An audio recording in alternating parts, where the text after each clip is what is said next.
സത്യം സത്യമായി അരുളിയ തിരുവചനം, നിത്യസത്യമായി അരുളിയ ദിവ്യവചനം, ശാന്തിയായി ദീപമായി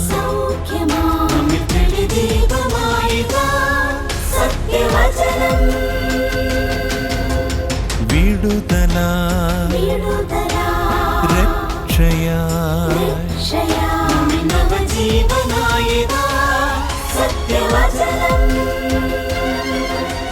സത്യം സത്യമാ സത്യം സത്യമാ സത്യം സത്യമാ സത്യം സത്യമാ.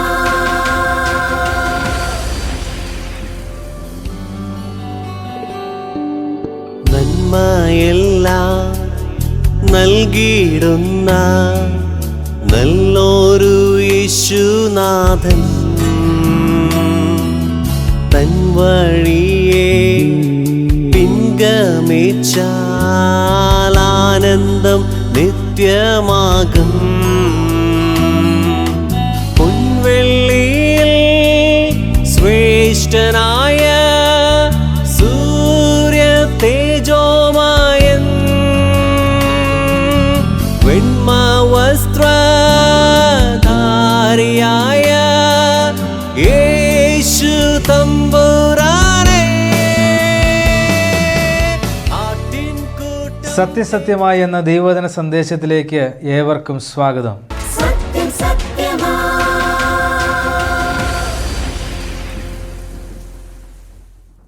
ദൈവത്തിൻ്റെ പരിശുദ്ധ നാമത്തിന് മഹത്വമുണ്ടാകുമാറാകട്ടെ. ഈ സന്ദേശം ശ്രദ്ധിക്കുന്ന എല്ലാ സത്യം സത്യമായി പ്രേക്ഷകർക്കും രക്ഷിതാവും കർത്താവുമായ യേശുക്രിസ്തുവിൻ്റെ നാമത്തിലുള്ള സ്നേഹവന്ദനം അറിയിക്കുന്നു. കർത്താവായ യേശുക്രിസ്തുവിൻ്റെ ഉയർച്ചയും താഴ്ചയും എന്നുള്ള ഒരു വിഷയമാണ് നാം ഇന്ന് ഒരുമിച്ച് ചിന്തിക്കുന്നത്. ബൈബിളിലെ പുതിയ നിയമത്തിൽ പൗലോസ് എഴുതിയ ഫിലിപ്പിയർക്കുള്ള കത്ത് വളരെ ലളിതമായ ഒരു ലേഖനമാണ്.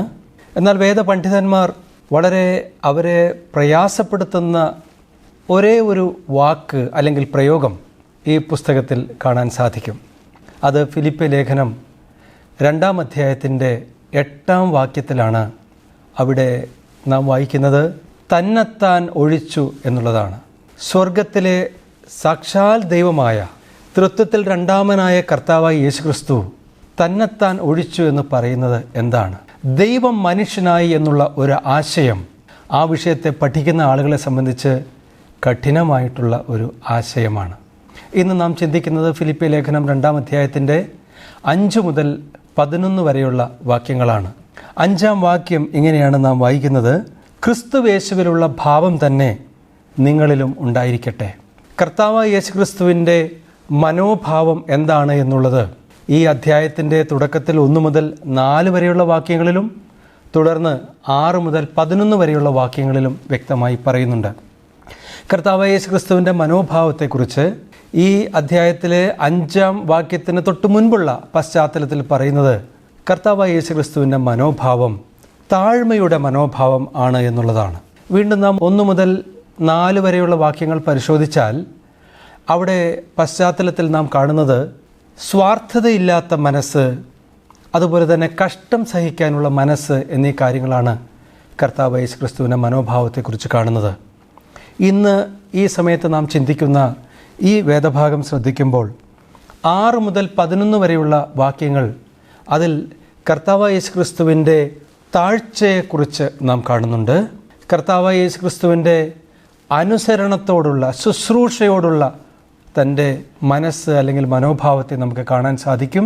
ഒടുവിലായിട്ട് നമുക്ക് കാണാൻ സാധിക്കുന്നത് താഴ്ചയുള്ള, അനുസരണമുള്ള, ശുശ്രൂഷ ചെയ്യുവാൻ മനസ്സുള്ള കർത്താവായ യേശുക്രിസ്തുവിൻ്റെ വലിയ ഉയർച്ചയെക്കുറിച്ചാണ്. 6ഉം 7ഉം വാക്യങ്ങളിലേക്ക് നമുക്ക് വരാം. വായിക്കുന്നു: അവൻ ദൈവരൂപത്തിലിരിക്കെ ദൈവത്തോടുള്ള സമത്വം മുറുകെ പിടിച്ചുകൊള്ളണം എന്ന് വിചാരിക്കാതെ ദാസരൂപമെടുത്ത് മനുഷ്യ സാദൃശ്യത്തിലായി.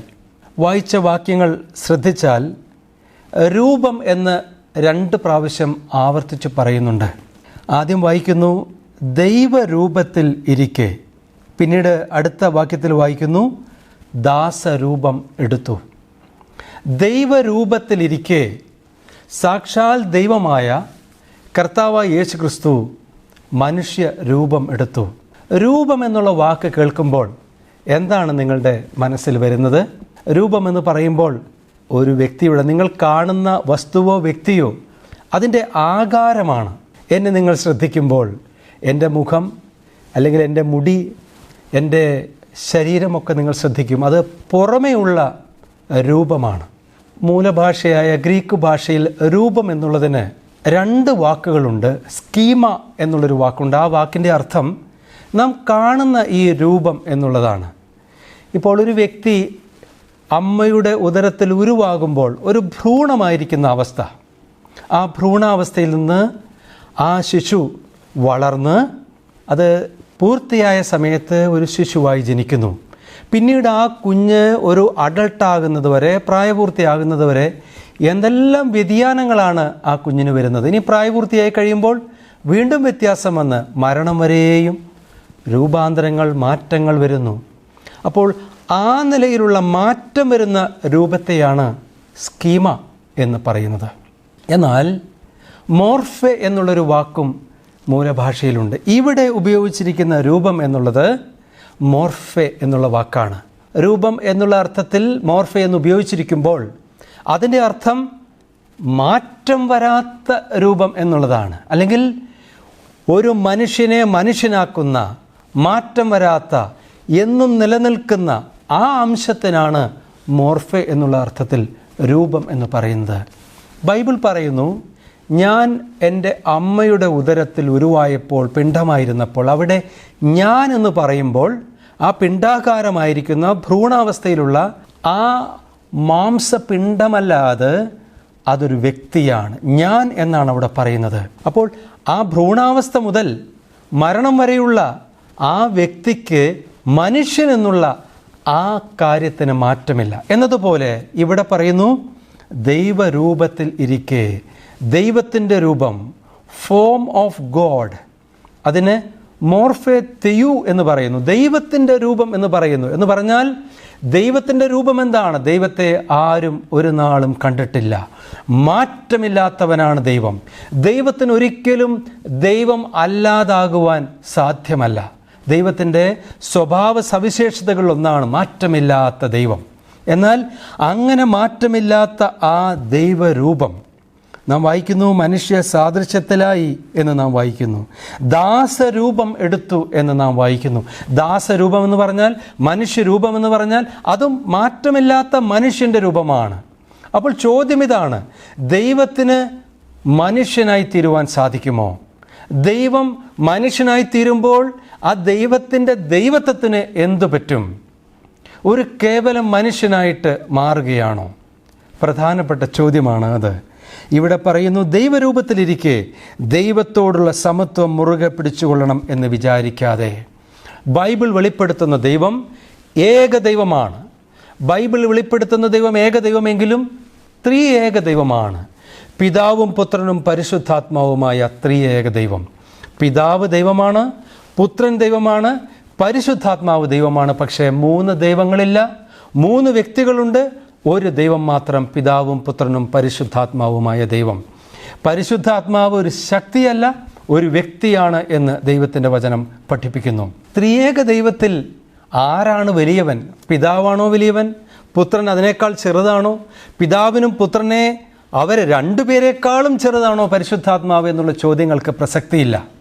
വേദശാസ്ത്രികൾ അതിനെക്കുറിച്ച് പറയുന്നത്, ഈ 3 വ്യക്തികളും സമതുല്യരാണ് എന്നുള്ളതാണ്. സമന്മാരാണെന്ന് പറഞ്ഞാൽ മതി, തുല്യരാണെന്ന് പറഞ്ഞാൽ മതി. പക്ഷേ സമതുല്യരെന്ന് പറയുമ്പോൾ അവർ ഒരു നിലയിലും വ്യത്യസ്തരല്ല. അവരുടെ റോള് അല്ലെങ്കിൽ അവരുടെ പ്രവൃത്തിയെ, ശുശ്രൂഷയെ സംബന്ധിച്ച് മാത്രമേ വ്യത്യാസങ്ങളുള്ളൂ. പിതാവും പുത്രനും പരിശുദ്ധാത്മാവുമായ ത്രിയേക ദൈവം മനസ്സിലാക്കുവാൻ മനുഷ്യൻ്റെ ബുദ്ധിക്ക് പ്രയാസമാണ്. പക്ഷേ ദൈവത്തിൻ്റെ വചനം പഠിപ്പിക്കുന്ന കാര്യമാണ്. ഈ ത്രിയേക ദൈവത്തിൽ സാക്ഷാൽ ദൈവമായ കർത്താവായ യേശു ക്രിസ്തു മനുഷ്യനായി ഈ ലോകത്തിലേക്ക് വന്നു. ദൈവരൂപം ഉള്ളപ്പോൾ തന്നെ താൻ മനുഷ്യരൂപം സ്വീകരിച്ചു. പൂർണ്ണ ദൈവവും പൂർണ്ണ മനുഷ്യനുമായ കർത്താവായ യേശു ക്രിസ്തു 100% ദൈവം, 100% മനുഷ്യൻ. അല്ലാതെ പകുതി ദൈവം പകുതി മനുഷ്യനല്ല, പൂർണ്ണ ദൈവവും പൂർണ്ണ മനുഷ്യനുമായ കർത്താവായ യേശു ക്രിസ്തു. ഈ ദൈവമാണ് മനുഷ്യനായിട്ട് ഈ ലോകത്തിലേക്ക് വന്നത്. വീണ്ടും നാം വായിക്കുന്നു, തന്നെത്താൻ ഒഴിച്ച് വേഷത്തിൽ മനുഷ്യനായി വിളങ്ങി തന്നെത്താൻ താഴ്ത്തി ക്രൂശിലെ മരണത്തോളം താഴ്ത്തി എന്ന് നാം വായിക്കുന്നു. എന്താണ് തന്നെത്താൻ ഒഴിച്ചു എന്ന് പറഞ്ഞാൽ അതിൻ്റെ അർത്ഥം? തന്നെത്താൻ ഒഴിച്ചു എന്നുള്ള പ്രയോഗം എന്താണ് സൂചിപ്പിക്കുന്നത്? ദൈവത്തിന് ദൈവമല്ലാതാകുവാൻ സാധിക്കുകയില്ല. ദൈവത്തിന് ദൈവത്തിൻ്റെ പ്രത്യേകതകളൊന്നും ഇല്ലാതാക്കുവാൻ സാധിക്കുകയില്ല. പക്ഷേ അതോടൊപ്പം തന്നെ ദൈവം തൻ്റെ മനുഷ്യത്വം കൂടെ സ്വീകരിച്ചു. എങ്കിലും ഇവിടെ പറയുന്ന തന്നെത്താൻ ഒഴിച്ചു എന്ന് പറയുന്നത് എന്താണ്? തൻ്റെ മഹത്വം, ദൈവമായിരിക്കെ തനിക്കുള്ള മഹത്വം താൻ മനഃപൂർവ്വം വേണ്ട എന്ന് വെച്ചു എന്നുള്ളതാണ്. ഒരു വാക്യം വായിക്കുന്നു, യോഹന്നാൻ്റെ സുവിശേഷം 17-ാമത്തെ അധ്യായം. ആ 17-ാമത്തെ അധ്യായത്തിൻ്റെ 5-ാം വാക്യം ഇങ്ങനെ വായിക്കുന്നു, ഇപ്പോൾ പിതാവേ, യേശുക്രിസ്തുവിൻ്റെ മഹാപൗരോഹിത്യ പ്രാർത്ഥനയാണിത്. തൻ പിതാവിനോട് പ്രാർത്ഥിക്കുന്നതാണ്. ആ പ്രാർത്ഥനയിൽ ഇങ്ങനെ നാം കാണുന്നു, ഇപ്പോൾ പിതാവേ, ലോകം ഉണ്ടാകും മുൻപേ എനിക്ക് നിൻ്റെ അടുക്കൽ ഉണ്ടായിരുന്ന മഹത്വത്തിൽ എന്നെ നിൻ്റെ അടുക്കൽ മഹത്വപ്പെടുത്തണമേ. ഒരിക്കൽ കർത്താവ് യേശുക്രിസ്തുവിനുണ്ടായിരുന്ന മഹത്വം, ആ മഹത്വത്തിലേക്ക് എന്നെ ഇപ്പോൾ നിൻ്റെ അടുക്കൽ മഹത്വപ്പെടുത്തണമേ എന്നാണ് കർത്താവ് യേശുക്രിസ്തു പ്രാർത്ഥിക്കുന്നത്. ദൈവത്തിൻ്റെ മഹത്വം മനഃപൂർവ്വം ഉപയോഗിക്കണ്ട എന്ന് തീരുമാനിച്ച കർത്താവ് യേശുക്രിസ്തു താൻ ഒഴിവാക്കിയത്, തന്നെത്താൻ ഒഴിച്ചത്, തൻ്റെ മഹത്വം താൻ ഒഴിവാക്കി. മറ്റൊരു കാര്യം, അത് യോഹന്നാൻ്റെ സുവിശേഷം 5-ാം അധ്യായത്തിൻ്റെ 19-ാമത്തെ വാക്യത്തിൽ നാം കാണുന്നു. മുൻപ് നാം കണ്ടു, കർത്താവ് യേശുക്രിസ്തു സാക്ഷാൽ ദൈവമാണ്. പിതാവും പുത്രനും പരിശുദ്ധാത്മാവും അവരെ സമതുല്യരാണ്. തൻ്റെ ശക്തിയിലോ പ്രവർത്തനത്തിലോ തൻ്റെ കഴിവുകളിലോ ഈ മൂവരിലും ആരെക്കാളും കുറവല്ലാത്ത കർത്താവ് യേശുക്രിസ്തു. പക്ഷേ നാം കാണുന്നു, തൻ്റെ സ്വതന്ത്രമായ അധികാരം താൻ വേണ്ട എന്ന് വെച്ചു. അത് തന്നെത്താൻ ഒഴിച്ചു എന്നുള്ളതിൽ പെടുന്നു. നാം യോഹന്നാൻ 5:19 വായിക്കുന്നു, ആകയാൽ യേശു അവരോട് ഉത്തരം പറഞ്ഞത്, ആമേൻ ആമേൻ, ഞാൻ നിങ്ങളോട് പറയുന്നു, പിതാവ് ചെയ്തത് കാണുന്നത് അല്ലാതെ പുത്രന് സ്വതവേ ഒന്നും ചെയ്യുവാൻ കഴിയുകയില്ല. അവൻ ചെയ്യുന്നത് എല്ലാം പുത്രനും അവണ്ണം തന്നെ ചെയ്യുന്നു. നോക്കൂ, ഗത്സമനയിലെ കർത്താവിൻ്റെ പ്രാർത്ഥനയിൽ സർവശക്തനായിട്ടുള്ള ദൈവമായ കർത്താവ് യേശുക്രിസ്തു പിതാവിൻ്റെ ഹിതത്തിന് എല്ലാം ഏൽപ്പിച്ചിരിക്കുകയാണ്. തന്നെത്താൻ ഒഴിച്ചപ്പോൾ തൻ്റെ മഹത്വം താൻ മനഃപൂർവ്വം വേണ്ട എന്ന് വെച്ചു. തന്നെത്താൻ ഒഴിച്ചപ്പോൾ തൻ്റെ സ്വതന്ത്രമായ ദൈവത്തിൻ്റെ അധികാരം താൻ വേണ്ട എന്ന് വെച്ചു. കർത്താവ് യേശുക്രിസ്തുവിൻ്റെ താഴ്ചയാണ് അത് കാണുന്നത്. പ്രിയപ്പെട്ടവരെ, നമ്മുടെ ലോകത്തിൽ, നമ്മുടെ ചുറ്റും നാം എത്രയോ കുടുംബങ്ങളെ ശ്രദ്ധിച്ചാൽ കാണാൻ സാധിക്കും. ആ കുടുംബത്തിലെ അന്നദാതാവായിട്ടുള്ള വ്യക്തി, ആ കുടുംബത്തിലെ ഗ്രഹനാഥൻ അകാലത്തിൽ മരണപ്പെടുമ്പോൾ ചിലപ്പോൾ ആ കുടുംബം വലിയ പ്രയാസത്തിലാകുന്നു, പട്ടിണിയിലാകുന്നു. അവർ കഷ്ടപ്പെട്ട് വലിയ ഉയർച്ചയിൽ, വളരെ മാന്യതയിൽ ജീവിച്ചിരുന്ന അങ്ങനെയുള്ള കുടുംബം വളരെ താഴ്ചയിൽ, എളിമയിൽ, എളിയ അവസ്ഥയിൽ അവർ മുന്നോട്ട് പോകേണ്ടി വരുന്നു. എന്തുകൊണ്ടാണ്? നിവൃത്തിയില്ലാത്തത് കൊണ്ടാണ്. എല്ലാ സമൃദ്ധിയുമുള്ളപ്പോൾ, കാറിൽ സഞ്ചരിക്കാൻ ഡ്രൈവറുണ്ട്, സാഹചര്യങ്ങളുണ്ട്, അങ്ങനെ ഉള്ളപ്പോൾ നടന്നു പോകുമോ? ബസ്സിൽ പോകുമോ?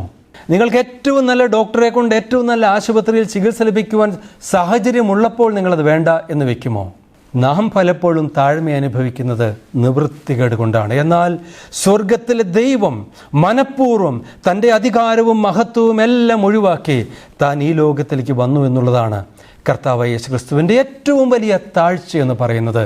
അത് ഒരുപക്ഷെ നമുക്ക് ഗ്രഹിക്കാൻ കഴിയാത്ത അത്രയും വലിയ താഴ്ചയാണ്. ആ താഴ്ചയുടെ പിന്നിലുള്ള ഒരേ ഒരു കാരണമെന്ന് പറയുന്നത് ദൈവം മനുഷ്യനെ സ്നേഹിക്കുന്നു എന്നുള്ളതാണ്. മനുഷ്യരെ രക്ഷിക്കുവാൻ, മരിക്കുവാൻ വേണ്ടി ജനിച്ച കർത്താവ് തൻ്റെ ജനത്തെ അവരുടെ പാപങ്ങളിൽ നിന്ന് രക്ഷിക്കേണ്ടതിന് യേശു എന്ന് അവന് പേരിടണം എന്ന് ദൈവത്തിൻ്റെ വചനത്തിൽ നാം കാണുന്നു. മരിക്കുവാൻ, പാപികളെ രക്ഷിക്കുവാൻ മനഃപൂർവ്വം സ്വർഗം ഒഴിഞ്ഞ് ഈ ലോകത്തിലേക്ക് വന്ന കർത്താവായ യേശുക്രിസ്തുവിൻ്റെ താഴ്മയെന്ന് പറയുന്നത് പാപികളോടുള്ള തൻ്റെ വലിയ സ്നേഹമാണ്. അത് നാം തിരിച്ചറിയാതെ പോകരുത്.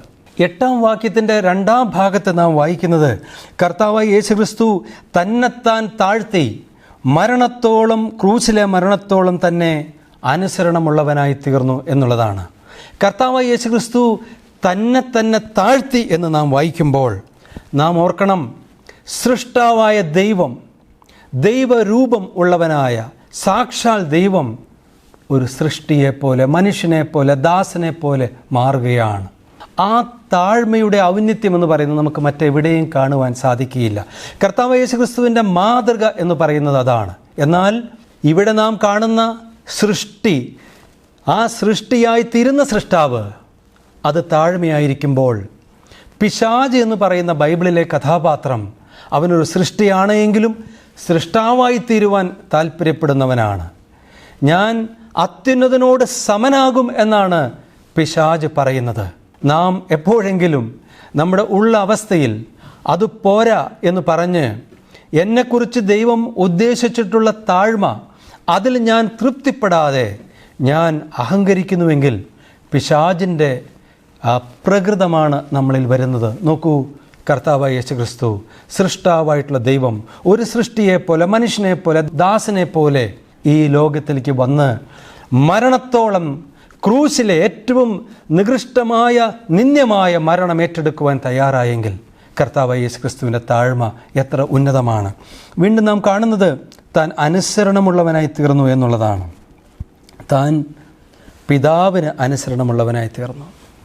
ലോകസ്ഥാപനത്തിന് മുൻപേ പാപികൾ രക്ഷയ്ക്ക് വേണ്ടി ദൈവം ഒരുക്കിയ വഴിയായ കർത്താവ് യേശുക്രിസ്തുവിൻ്റെ കാൽവരിയിലെ മരണം അതേറ്റെടുക്കുവാൻ കർത്താവ് തന്നെ താഴ്ത്തി അനുസരണം ഉള്ളവനായിട്ട് തീരുന്നു. ദൈവത്തെ അനുസരിക്കുവാൻ നമുക്ക് എത്രത്തോളം മനസ്സുണ്ട്? നാം ബഹുമാനിക്കുന്നതും അനുസരിക്കുന്നതും ഭയപ്പെടുന്നതും നമുക്ക് ശമ്പളം തരുന്ന നമ്മുടെ ബോസിനെയാണോ? അതോ നിങ്ങൾ ഏറ്റവും ഭയപ്പെടുന്നത്, അനുസരിക്കുന്നത് സർവാധികാരിയായിട്ടുള്ള ദൈവത്തെയാണോ? ദൈവത്തെ അനുസരിക്കാൻ എത്ര ശുഷ്കാന്തിയുള്ളവരാണ്. ദൈവത്തെ അനുസരിക്കുക എന്നുള്ളതാണോ നിങ്ങളുടെ ജീവിതത്തിലെ ഏറ്റവും പ്രധാനപ്പെട്ട ഫോക്കസ്, ഏറ്റവും പ്രധാനപ്പെട്ട കാര്യമെന്ന് പറയുന്നത്? ദൈവം നിർദ്ദേശിക്കുന്നത്, ദൈവം കൽപ്പിക്കുന്നത് എന്താണ് എന്നുള്ളതാണോ? നിങ്ങളുടെ യഥാർത്ഥ യജമാനൻ ആരാണ് എന്ന് നിങ്ങളോട് ചോദിക്കണം. അമേരിക്കയുടെ ചരിത്രത്തിൽ ലിൻഡൻ ബി ജോൺസൺ എന്ന ഒരു പ്രസിഡൻ്റ് ഉണ്ടായിരുന്നു. നിങ്ങൾക്ക് പലർക്കും ചരിത്രമറിയാം. ലിൻഡൻ ബി ജോൺസന് വളരെ ഇഷ്ടപ്പെട്ട ഒരു ഉദ്യോഗസ്ഥനായിരുന്നു ജോൺ കെനത്ത് ഗോൾബ്രെയ്ത്ത് എന്ന ഒരു വ്യക്തി. അദ്ദേഹം വലിയൊരു സാമ്പത്തിക ശാസ്ത്ര വിദഗ്ധനായിരുന്നു, രാജ്യതന്ത്രജ്ഞനായിരുന്നു, വലിയ ഒരു ഇക്കണോമിസ്റ്റ്. ഒരേ സമയം അമേരിക്കയിലും കാനഡയിലും വളരെ പ്രശസ്തിയുള്ള, സർക്കാരുകൾ വളരെയധികം ഉപയോഗിച്ച ഒരു ഉന്നതനായിട്ടുള്ള ഉദ്യോഗസ്ഥൻ. ഈ ഉദ്യോഗസ്ഥൻ്റെ വീട്ടിൽ ഒരു ജോലിക്കാരി ഉണ്ടായിരുന്നു. എമിലി ഗ്ലോറിയ വിൽസൺ എന്നാണ് അവരുടെ പേര്. വളരെ രസകരമായിട്ടുള്ള ഒരു സംഭവം. അമേരിക്കയുടെ പ്രസിഡന്റ് വളരെ തിരക്കിലാണ്. ലിൻഡൻ ബി ജോൺസൺ ബജറ്റ് തയ്യാറാക്കുന്നതിനോടനുബന്ധിച്ച് വലിയ തിരക്കിലാണ്. അപ്പോൾ അദ്ദേഹത്തിന് ഈ ജോൺ കെനത്ത് എന്ന ഈ ഉദ്യോഗസ്ഥൻ്റെ സേവനം ആവശ്യമായി വരുന്നു. അപ്പോൾ അദ്ദേഹം തിരക്കുള്ളതായതുകൊണ്ട് ഒരു സെക്രട്ടറി ഏൽപ്പിക്കാതെ പ്രസിഡന്റ് തന്നെ ഈ ജോൺ കെനത്ത് ഗോൾബ്രെയ്ത്തിനെ വിളിക്കുകയാണ്. ജോൺ കെനത്ത് ഗോൾബ്രെയ്ത്ത് ആകട്ടെ, ഈ ഉദ്യോഗസ്ഥൻ ഭാരിച്ച ഉത്തരവാദിത്തങ്ങൾ കഴിഞ്ഞ് വീട്ടിൽ വന്ന് വിശ്രമിക്കുകയാണ്. അവിടുത്തെ മെയ്ഡായിട്ടുള്ള, അവിടുത്തെ ജോലിക്കാരിയായിട്ടുള്ള ഈ എമിലി ഗ്ലോറിയ വിൽസനോട് ജോൺ കെനത്ത് പറയുകയാണ്, എനിക്ക് വിശ്രമം ആവശ്യമുണ്ട്. ആര് വന്നാലും, ഏത് സന്ദർശകർ വന്നാലും, ഏത് ഫോൺ വന്നാലും അവർക്ക് കൊടുക്കരുത്. എനിക്ക് വിശ്രമം ആവശ്യമാണ്, ഞാൻ ഉറങ്ങുകയാണ്, എന്നെ ഉണർത്തരുത്. അങ്ങനെ അദ്ദേഹം ഉറങ്ങിക്കിടക്കുമ്പോഴാണ് ഫോൺ വരുന്നത്. അപ്പോൾ പ്രസിഡന്റ് തന്നെ നേരിട്ട് വിളിച്ചു. ആ ഫോൺ കോൾ എടുത്തത് ഈ ജോലിക്കാരിയാണ്. ഗെറ്റ് മീ കെൻ ഗോൾബ്രെയ്ത്ത് എന്ന് മാത്രം പറഞ്ഞു. കെൻ ഗോൾബ്രെയ്ത്തിന് ഫോൺ കൊടുക്കൂ എന്നാണ് പറഞ്ഞത്. അവർ പറഞ്ഞു, I M sorry sir, he is sleeping. He said not to disturb. അദ്ദേഹം ഉറങ്ങുകയാണ്, അദ്ദേഹത്തെ ഉണർത്തരുത്, ശല്യപ്പെടുത്തരുതെന്ന് എന്നോട് പറഞ്ഞിട്ടുണ്ട്. ഐ എം സോറി എന്ന് പറഞ്ഞ് ഫോൺ വെച്ചു. സാക്ഷാൽ അമേരിക്കൻ പ്രസിഡന്റ് വീണ്ടും ഉടനെ തന്നെ വിളിച്ചു, വേക്ക് ഹിം അപ്പ്, അദ്ദേഹത്തെ ഉണർത്തു. ആ സ്ത്രീ പറഞ്ഞു, ഐ എം റിയലി സോറി. അപ്പോൾ പറഞ്ഞു, I am the president of the United States of America, connect me to John Galbraith. അപ്പോൾ ആ സ്ത്രീ പറഞ്ഞു, I M sorry sir, I'm serving my master. Sorry mister president, I M sorry, I have to obey my master, not you. അപ്പോൾ ചരിത്രം പറയുന്നത് ഇതിന് ശേഷം വീണ്ടും പ്രസിഡന്റ് ഈ കെനത്തിനെ കണ്ടപ്പോൾ അദ്ദേഹത്തോട് ചോദിച്ചു, ആരാണ് ഈ ജോലിക്കാരി? ഒരുപക്ഷെ നമ്മളൊക്കെ ആണെങ്കിൽ പറയും, അല്ലെ അധികാരം ഉപയോഗിച്ച് പറയും, പ്രസിഡന്റ് വിളിച്ചിട്ട് ഫോൺ കണക്ട് ചെയ്യാത്ത ആ സ്ത്രീയെ നിങ്ങൾ ഫയർ ചെയ്യൂ, അവിടെ നിന്ന് നിങ്ങൾ ജോലിയിൽ നിന്ന് ഒഴിപ്പിച്ചു വിടുമെന്നായിരിക്കാം ഒരുപക്ഷെ നമ്മൾ പറയുക, അല്ലെങ്കിൽ ചില സമൂഹങ്ങളിൽ പറയുക. എന്നാൽ ആ പ്രസിഡന്റ് പറഞ്ഞു, ഇങ്ങനെയുള്ളൊരു ജോലിക്കാരിയെ എനിക്ക് വേണ്ടത്. ക്ഷമിക്കണം, വൈറ്റ് ഹൗസിൽ ഞാൻ ഈ സ്ത്രീയെ, എമിലി എന്ന സ്ത്രീയെ അപ്പോയിൻമെൻറ്റ് നടത്തുകയാണ്, അവളെ അവിടെ നിയമിക്കുകയാണെന്ന് പറഞ്ഞു. ചരിത്രമാണ് അത്. പ്രിയപ്പെട്ടവരെ, ഉത്തരവാദിത്തം ഏത് യജമാനനോടാണ്? ദൈവത്തോട് ഉത്തരവാദിത്തമുള്ളവരായി അതിൽ ശ്രദ്ധിച്ച് അതിൽ ശുഷ്കാന്തിയോടുകൂടെ പ്രവർത്തിക്കുമ്പോൾ ദൈവം നിങ്ങളെ മാനിക്കും. കർത്താവ് യേശുക്രിസ്തുവിൻ്റെ മാതൃക എന്ന് പറഞ്ഞാൽ അതാണ്. താൻ തൻ്റെ ചുറ്റിലുമുള്ള സാഹചര്യങ്ങളെയോ തൻ്റേതായിട്ടുള്ള ബലഹീനതയോ പ്രയാസങ്ങളെയോ ഒന്നും നോക്കാതെ കേവലം ഒരു സാമാന്യ പൂർണ്ണ മനുഷ്യനായ കർത്താവ് യേശുക്രിസ്തു താൻ സ്വർഗത്തിലെ ദൈവത്തിൻ്റെ പിതാവിൻ്റെ ഇഷ്ടം അനുസരിക്കുവാൻ ഏറ്റവും അനുസരണമുള്ളവനായി തീർന്നു. ഈ അനുസരണ മനോഭാവം നമുക്കുണ്ടോ?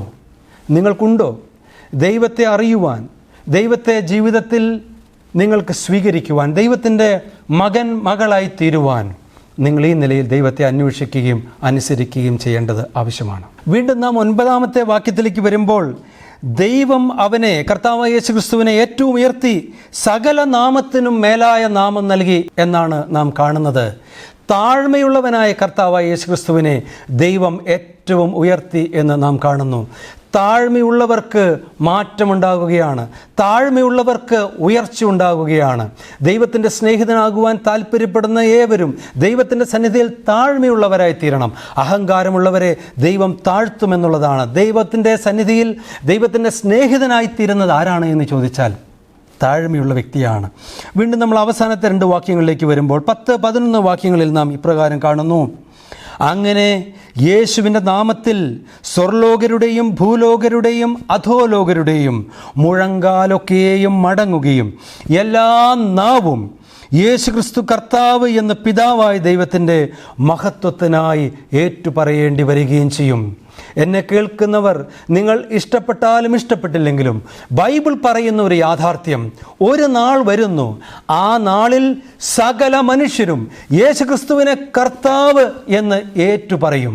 എന്നാൽ ആ നാളിൽ, വരാൻ പോകുന്ന ആ നാളിൽ, ആ ന്യായവിധി നാളിൽ, അന്ന് നിങ്ങൾ ഈ സത്യം തിരിച്ചറിഞ്ഞ് യേശുക്രിസ്തുവിൻ്റെ രക്ഷിതാവ്, എൻ്റെ കർത്താവ്, എൻ്റെ പാപവിമോചകനെന്ന് അന്ന് പറഞ്ഞതുകൊണ്ട് കാര്യമുണ്ടാവുകയില്ല. ഈ ലോകത്തെ ന്യായവിധിക്കായിട്ട് ദൈവം സൂക്ഷിച്ചിരിക്കുന്നു, തീക്കായി വെച്ചിരിക്കുന്നു എന്നാണ് നാം കാണുന്നത്. ദൈവത്തിൻ്റെ ന്യായവിധി ഭയാനകമായിട്ടുള്ള ന്യായവിധിയാണ്. നിത്യനരകത്തെക്കുറിച്ച് ദൈവത്തിൻ്റെ വചനം നിശ്ചിതമായി പറയുന്നു. എന്നാൽ ആ ദൈവത്തിൻ്റെ വചനം താഴ്മയുള്ള കർത്താവിനെ കുറിച്ച് നമ്മുടെ മുൻപിൽ വരച്ചു കാണിക്കുന്നു. താഴ്മയുള്ള കർത്താവ്, നല്ലവനായിട്ടുള്ള കർത്താവ്, ഈ കർത്താവ് ഈ ലോകത്തിലേക്ക് വന്നത് പാപികളുടെ പാപപരിഹാരാർത്ഥം ആണ് എങ്കിൽ ദൈവത്തിൻ്റെ വചനം പറയുന്നു, ദൈവപുത്രൻ്റെ നാമത്തിൽ വിശ്വസിക്കുന്ന നിങ്ങൾക്ക് ഞാനിത് എഴുതിയിരിക്കുന്നത് നിങ്ങൾക്ക് നിത്യജീവൻ ഉണ്ട് എന്ന് നിങ്ങൾ അറിയേണ്ടതിന് തന്നെയെന്നാണ്. വിശ്വസിക്കുന്നവർക്ക്, കർത്താവായ യേശു എൻ്റെ പാപങ്ങൾക്ക് പരിഹാരമായി മരിച്ചു എന്ന് വിശ്വസിക്കുന്ന ഏതൊരു വ്യക്തിയുടെയും സമ്പൂർണ്ണ പാപമോചനം ദൈവത്തിൻ്റെ വചനം ഉറപ്പ് തരുന്നു. നിങ്ങൾക്ക് ആ നിലയിൽ കർത്താവ് യേശുക്രിസ്തുവിൻ്റെ താഴ്മയുള്ള കർത്താവിനെ നിങ്ങൾക്ക് സ്വീകരിക്കാൻ സാധിച്ചിട്ടുണ്ടോ? നിങ്ങൾക്ക് ആ കർത്താവിനെ നിൻ്റെ രക്ഷിതാവായി, നിങ്ങളുടെ നാഥനായി അംഗീകരിക്കുവാൻ സാധിച്ചിട്ടുണ്ടോ? ഏതൊരു സമൂഹം താഴ്മയോടുകൂടെ കർത്താവായ യേശുക്രിസ്തുവിനെ സ്വീകരിച്ചോ അവരുടെ ജീവിതത്തിൽ മാറ്റം വന്നിട്ടുണ്ട്, അവരുടെ ജീവിതത്തിൽ വലിയ വ്യത്യാസം വന്നിട്ടുണ്ട്. ചാൾസ് ഷിൽട്ടൺ എന്ന് പറയുന്ന പ്രശസ്തനായിട്ടുള്ള ഒരു അമേരിക്കൻ സഭയിലെ ലീഡർ ഉണ്ടായിരുന്നു. ഇൻ ഹിസ് സ്റ്റെപ്സ് എന്ന് പറയുന്ന ഒരു പുസ്തകം അദ്ദേഹം എഴുതി. ആ പുസ്തകത്തിൽ മുഴുവൻ പറയുന്നത് കർത്താവ് യേശുക്രിസ്തുവിൻ്റെ താഴ്മയെക്കുറിച്ചാണ്. ഒരു വർഷാവസാന സന്ദേശത്തിൽ അദ്ദേഹം സഭയോട് പറഞ്ഞു, കർത്താവ് യേശുക്രിസ്തുവിൻ്റെ വഴികളെ നിങ്ങൾ സ്വീകരിക്കൂ. അദ്ദേഹം പറഞ്ഞു, WWJD, what would Jesus do? നിങ്ങൾ അടുത്ത ഒരു വർഷം ജീവിക്കുമ്പോൾ, ഓരോ തീരുമാനങ്ങൾ എടുക്കുമ്പോൾ, പ്രവർത്തിക്കുമ്പോൾ, ചിന്തിക്കുമ്പോൾ, സംസാരിക്കുമ്പോൾ, യേശുവാണെങ്കിൽ എങ്ങനെ ചിന്തിക്കും, യേശുവാണെങ്കിൽ എങ്ങനെ സംസാരിക്കും, യേശുവാണെങ്കിൽ എന്ത് ചെയ്യുമെന്ന് വിചാരിച്ച് എന്ന് ചിന്തിച്ചുകൊണ്ട് നിങ്ങൾ ജീവിക്കണമെന്ന് അദ്ദേഹം ആഹ്വാനം ചെയ്തു. ആ ഒരു വർഷം കൊണ്ട് ആ സഭയ്ക്ക് വലിയ മാറ്റമുണ്ടായി, വലിയ ഉണർവുണ്ടായി, രൂപാന്തരമുണ്ടായി. കർത്താവ് യേശു ക്രിസ്തുവിൻ്റെ സ്വഭാവത്തെ തിരിച്ചറിയുമ്പോൾ, താഴ്മയെ തിരിച്ചറിയുമ്പോൾ, കർത്താവ് യേശു ക്രിസ്തുവിനെ രക്ഷിതാവായി അംഗീകരിച്ച് ആ കർത്താവിൻ്റെ വഴികളിൽ നിങ്ങൾ നടക്കുമ്പോൾ നിങ്ങൾ പുതിയ മനുഷ്യനാകുന്നു. നിങ്ങളുടെ ജീവിതത്തിൻ്റെ രൂപാന്തരം വരുന്നു. നിങ്ങൾ സന്തോഷമുള്ളവനായിത്തീരുന്നു. നിങ്ങളൊരു പുതിയ സൃഷ്ടിയായിത്തീരുന്നു. നിങ്ങൾക്ക് സമാധാനവും സംതൃപ്തിയും ഉണ്ടാകുന്നു. അതിനുള്ള മഹാഭാഗ്യം, അനുഗ്രഹം സ്വർഗത്തിലെ ദൈവം നിങ്ങൾക്ക് തരട്ടെ. കർത്താവിൻ്റെ നാമം മഹത്വപ്പെടുമാറാകട്ടെ. യേശു ക്രിസ്തു സാക്ഷാൽ ദൈവമാണ്. ഈ പ്രപഞ്ചത്തെ ഒറ്റവാക്കിനാൽ ഉളവാക്കിയവനായ ദൈവമാണ്. ഇത്രമാത്രം മഹത്വവാനായിരിക്കുന്ന ദൈവം തന്നെ താഴ്ത്തി ഭൂമിയിലേക്ക് ഇറങ്ങി വന്നത് നമുക്ക് രക്ഷാകര മാർഗം തുറക്കുവാനാണ്. കർത്താവായ യേശു ക്രിസ്തു ഭൂമിയിലേക്ക് വന്നത് നമ്മെ രക്ഷിക്കുവാൻ വേണ്ടി. കർത്താവായ യേശു ക്രിസ്തു കാൽവറിയിലെ ക്രൂശിൽ തന്നെ യാഗമായിട്ട് അർപ്പിച്ചു. ആ കർത്താവായ യേശു ക്രിസ്തുവിൽ, ആ യാഗത്തിൽ വിശ്വസിച്ചാൽ നിത്യമായിരിക്കുന്ന ദൈവരാജ്യത്തിൽ പ്രവേശിക്കുവാനായിട്ട് സാധിക്കും. ഞാനൊരു പാപിയാണെന്ന് ഹൃദയത്തിൽ വിശ്വസിക്കുക. എന്നെ രക്ഷിപ്പാനായിട്ടാണ് ക്രിസ്തു കാൽവരിയിലെ ക്രൂശിൽ മരിച്ചത് എന്ന് ഹൃദയത്തിൽ വിശ്വസിക്കുമ്പോൾ എന്നേക്കുമുള്ളതായിരിക്കുന്ന ഒരു രക്ഷാ മാർഗം അവിടെ തുറക്കുകയാണ്. നമ്മേവരെയും ദൈവം ധാരാളമായിട്ട് സഹായിക്കട്ടെ. നമുക്ക് പ്രാർത്ഥിക്കാം. ഞങ്ങളെ സ്നേഹിക്കുന്ന ഞങ്ങളുടെ സ്വർഗീയ നല്ല പിതാവേ, അവിടുന്ന് തന്നെ താഴ്ത്തി ക്രൂശിലെ മരണത്തോളം അവിടുന്ന് താഴ്ത്തി എന്ന് ഞങ്ങൾ വായിക്കുന്നു. ആ കർത്താവായ യേശു ക്രിസ്തുവിൽ വിശ്വസിച്ച് നിത്യമായിരിക്കുന്ന ആ രക്ഷ സായുധമാക്കുവാനായിട്ട് അവിടെ ഞങ്ങളെ ഏവരെയും സഹായിക്കണമെന്ന് ഓർത്ത് പ്രാർത്ഥിക്കുകയാണ്. അവിടെ ഞങ്ങളുടെ പ്രാർത്ഥനയും യാചനയും കേട്ടതോർത്ത് സ്തോത്രം. എല്ലാ യേശു ക്രിസ്തുവിൻ്റെ ധന്യമുള്ള നാമത്തിൽ തന്നെ ആമേൻ. ഈ സന്ദേശം നിങ്ങൾക്കൊരു അനുഗ്രഹമായി എന്ന് ഞങ്ങൾ വിശ്വസിക്കുന്നു. നിങ്ങളുടെ വിലയേറിയ അഭിപ്രായങ്ങളും നിർദ്ദേശങ്ങളും പ്രാർത്ഥനാവശ്യങ്ങളും ഞങ്ങളെ അറിയിച്ചാലും ഞങ്ങൾ നിങ്ങൾക്ക് വേണ്ടി പ്രാർത്ഥിക്കുന്നതായിരിക്കും. ഞങ്ങളുമായി ബന്ധപ്പെടേണ്ട വിലാസം Agape Gospel Ministries, 126 Maithri Nagar, Asramam, Kollam. Email ID satyamsatyamai@gmail.com. Phone number 8136936648. Bible സംബന്ധമായ നിങ്ങളുടെ സംശയങ്ങളും ചോദ്യങ്ങളും ഞങ്ങളുടെ വാട്സപ്പ് നമ്പർ മുഖേന ഞങ്ങളെ അറിയിച്ചാലും ഞങ്ങൾ നിങ്ങൾക്ക് ഉത്തരം നൽകുന്നതായിരിക്കും. ഈ പ്രോഗ്രാമിൻ്റെ മറ്റ് സന്ദേശങ്ങളും പാട്ടുകളും വീണ്ടും കേൾക്കുന്നതിനായി ഞങ്ങളുടെ സത്യമായി എന്ന ഫേസ്ബുക്ക് പേജും സത്യമായി എന്ന യൂട്യൂബ് ചാനലും സന്ദർശിച്ചാലും ദൈവം നമ്മെ ധാരാളമായിട്ട് അനുഗ്രഹിക്കുമാറാകട്ടെ. സത്യം സത്യമാ, സത്യം സത്യമാ.